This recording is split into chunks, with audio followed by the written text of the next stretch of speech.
आपका स्वागत है इस वीडियो रिकॉर्डिंग में। देखिए, मैं इस प्रश्न का उत्तर दे रहा हूँ कि ये हॉलिस्टीन गाय जो है ये बरसात के मौसम में क्यों ज़्यादा हाँफती हैं। देखिए, इसका सीधा सा हिसाब है कि हमारे वातावरण होता है, इसमें 50% ह्यूमिडिटी होती है। 50% ह्यूमिडिटी पे ऑक्सीजन जो है वो 20-21% होती है। अगर ह्यूमिडिटी बढ़ जाएगी तो ऑक्सीजन 14% हो जाएगी। जब ऑक्सीजन की कमी होगी तो जानवर हाँफेंगे। अब जैसे पूर्वी उत्तर प्रदेश है, झारखंड है, बिहार है, बंगाल है, तो यहाँ पे हॉलिस्टीन बहुत ज़्यादा हाँफती हैं। उसके लिए मतलब यही है कि आप जो है एयर सर्कुलेशन करिए। आप अपने जो आपका गौशाला बनी है वो कम से कम 20-25 फुट ऊंची हो, या पेड़ के नीचे बांधिए या झोंपड़ी में बांधिए गाय को, और उसमें सर्कुलेशन ऑफ एयर काफ़ी होना चाहिए। उसमें कोई अगल बगल दीवार नहीं होना चाहिए। अभी मेरे यहाँ बिहार से कुछ लोग आए हैं तो वो बता रहे हैं कि साहब 12 फुट तो ऊंचा हमारा वो है और जो छत है और चारों तरफ से दीवार, तो वैसे में तो आपकी डेयरी फेल अवश्य होगी।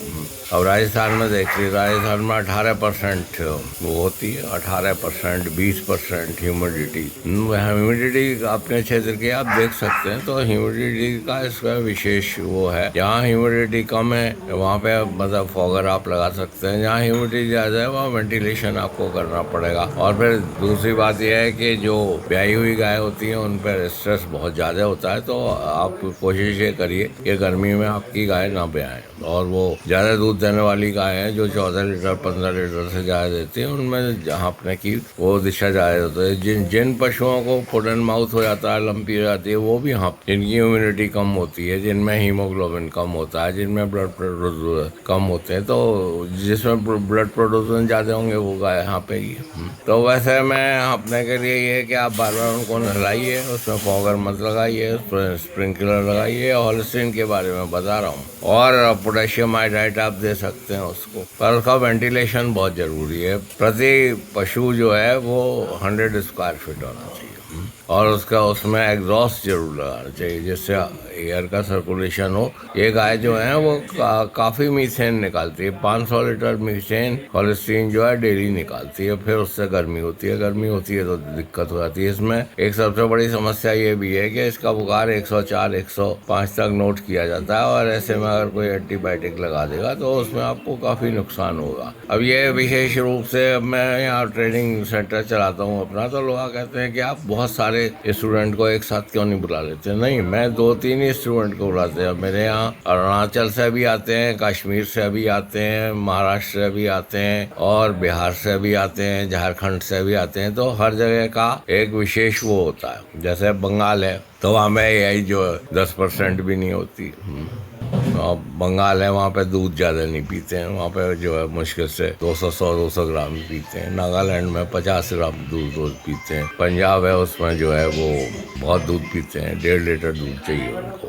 तो हर एक जगह की भिन्न भिन्न वो हैं। और फिर बहुत सी जगह ऐसे है, जैसे गुजरात है, महाराष्ट्र है, पंजाब में भी कुछ लोग हैं जहाँ के दवाई मुफ्त में मिलती है। अभी मेरे पास पंजाब से एक सरदार जी आए थे, तो मैंने उनसे कहा कि दवाई पड़ी है, ले जाओ। तो कह रहे हैं हमारे तो नेस्ले कंपनी है, वही दवाई देती है, सेक्स सीमेन भी देता है। तो हर स्टेट का अलग अलग खेल है। जहाँ पानी है, जैसे बिहार है, और लेबर सस्ता है, तो वहाँ पे लोग डेयरी के लिए आकर्षित हो रहे हैं। पर ये बहुत विकट समस्या है कि गाय हाँफ रही है, दूध कम दे रही है, मर रही है। तो इसके लिए ये बातें ध्यान में रखिए कि आपको जो है स्प्रिंकलर लगाने हैं, और वेंटिलेशन काफ़ी करना है, और वैक्सीनेशन भी करना है आपको। आपके पशु को यदि लंपी और वो हो जाएगा फुट एंड माउथ, तो उसके बाद भी वो काफ़ी हाँपेगा। अब लंपी और फुट एंड माउथ का वैक्सीनेशन एक साथ भी कर सकते हैं। आज लंपी का कर दीजिए, कल जो है दूसरी जगह फुट एंड माउथ का कर दीजिए। लोग पूछते हैं कि साहब इन दोनों का एक साथ कर सकते हैं, तो उसका कोई डेटा नहीं है, पर कर सकते हैं, उसमें कोई ऐसी दिक्कत की बात नहीं है।